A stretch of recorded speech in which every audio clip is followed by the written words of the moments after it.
ndakunda Yesu. Yesu yarazi icyatumye Imana imurungika. None wewe urazi mission Imana yaguhaye muri ino si?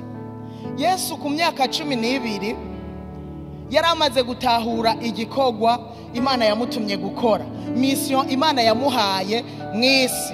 Se na nyina nkuko umugenzo wabo wari uri wo kuduga i Yerusalemu rimwe mu mwaka gushikana ibimazi, baragiye barashikana ibimazi na Yesu bajanye. Ico gihe yari afise imyaka 12. Bagezeyo barashikana ibimazi hagira ko bataha, ariko Yesu wewe atayisigarira hamwe n'abigisha bana, hamwe n'abigisha abariko barigisha. Yarazi cyamuzanye ko yazanywe no kwigisha, acaja kwifatanya n'abigisha. Wewe ntuzi cyakuzanye wifatanya n'abataribo. Nimba uzi mission yakuzanye ni wifatanye n'abazi mission yabazanye, niho bizokunda ukabishishikara. Aca yigumirayo. Bageze mu nzira abavyeyi barakanguka bati kagahungu Yesu ni turi kumwe. Basubira inyuma bibaza ngo ari mwigugu ry'abantu, bagenda bararaba barasubira inyuma batinda bagera i Yerusalemu bataramubona. Bararondeza baca basanga yicariye mu bigisha.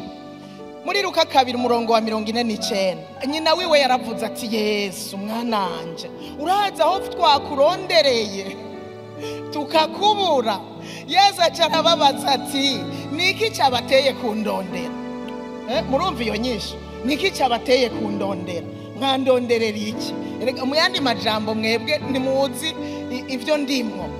Niki cyabateye kundondera? Ni mwari muzi yuko nkwiye kuba mu nzu kwa data? Ni mwari muzi yuko nkwiye kunanje kuba mu nzu kwa data nkazohinduka umwigisha? Ico nico cyari cyamuzanye. Haleluya. Nico gituma rero mu buzima bwiwe Yesu nigeza yayata, nta mwanya wo gutakaza yarafise, kuko yarazi mission yamuzanye, akamenya ko afise igihe gito, akumva yuko ategerezwa gukerebuka. Nta mwanya yatakaje. Ndabasavye bene data, burya na twebwe dufise igihe gito, havumbaza ngo wibaza ko ari ryari ngo navyo nzi, ariko icyo nzi ni kimwe, jewe mfise igihe gito nawe ufise igihe gito. Ugira witeguriye kumara imyaka 300, witeguriye kumara imyaka 200, n'ijana sinabizi neza kuzoyishikana. Dufise igihe gito, urupfu ruraturindiriye.